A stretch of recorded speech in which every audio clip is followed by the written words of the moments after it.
Dictation शुरू होगी 5 second बाद। हरियाली तीज का उत्सव श्रावण मास में शुक्ल पक्ष तृतीया को मनाया जाता है। विराम। यह उत्सव महिलाओं का उत्सव है। विराम। सावन में जब संपूर्ण प्रकृति हरी चादर से आच्छादित होती है, उस अवसर पर महिलाओं के मन मयूर नृत्य करने लगते हैं। विराम। वृक्ष की शाखाओं में झूले पड़ जाते हैं। विराम। पूर्वी उत्तर प्रदेश में इसे कजली तीज के रूप में मनाते हैं। विराम।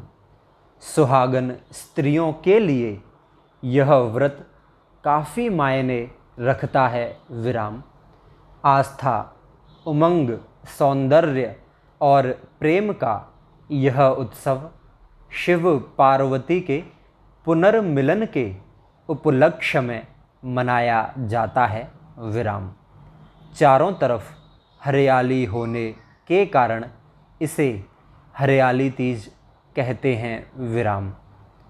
इस मौके पर महिलाएं झूला झूलती हैं, लोकगीत गाती हैं और खुशियां मनाती हैं। विराम पैरा। इस उत्सव को हम मेहंदी रस्म भी कह सकते हैं, क्योंकि इस दिन महिलाएं अपने हाथों, कलाइयों और पैरों आदि पर विभिन्न कलात्मक रीति से मेहंदी रचाती हैं। विराम। इसलिए हम इसे मेहंदी पर्व भी कह सकते हैं। विराम।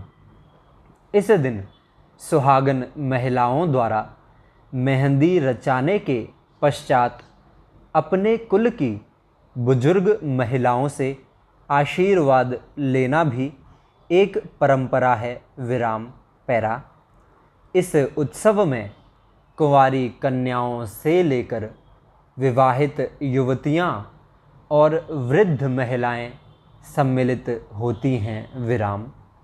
नव विवाहित युवतियों द्वारा प्रथम सावन में मायके आकर इस हरियाली तीज में सम्मिलित होने की परंपरा है। विराम।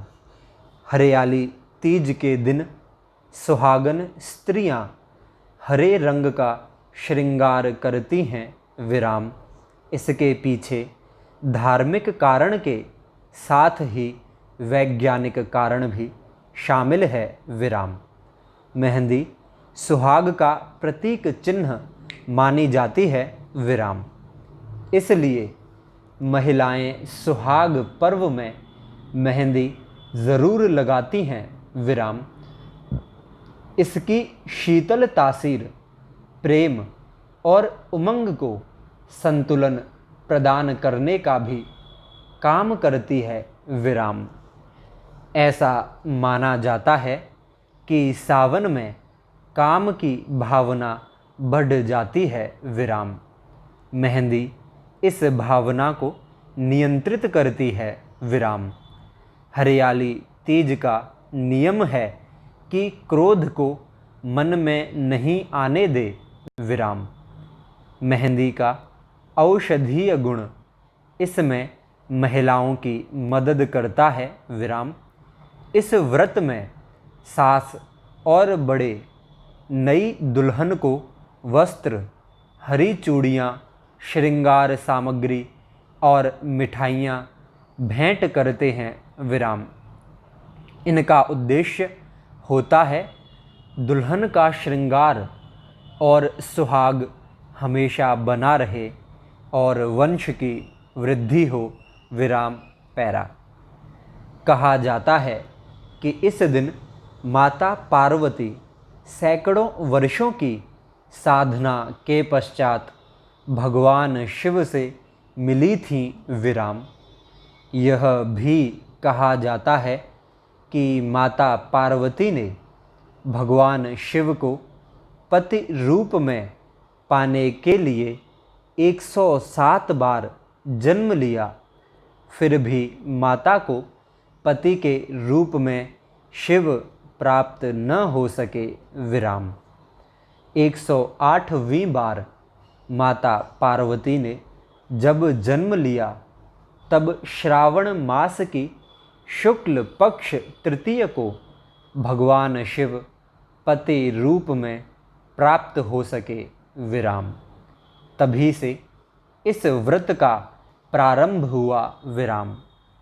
इस अवसर पर जो सुहागन महिलाएं 16 श्रृंगार करके शिव पार्वती की पूजा करती हैं, उनका सुहाग लंबी अवधि तक बना रहता है विराम। साथ ही देवी पार्वती के कहने पर शिवजी ने आशीर्वाद दिया कि जो भी कुंवारी कन्या इस व्रत को रखेगी और शिव पार्वती की पूजा करेगी, उनके विवाह में आने वाली बाधाएं दूर होंगी, साथ ही योग्य वर की प्राप्ति होगी विराम। सुहागन स्त्रियों को इस व्रत से सौभाग्य की प्राप्ति होगी और लंबे समय तक पति के साथ वैवाहिक जीवन का सुख प्राप्त करेगी विराम। इसलिए कुंवारी और सुहागन दोनों ही इस व्रत को रखती हैं विराम।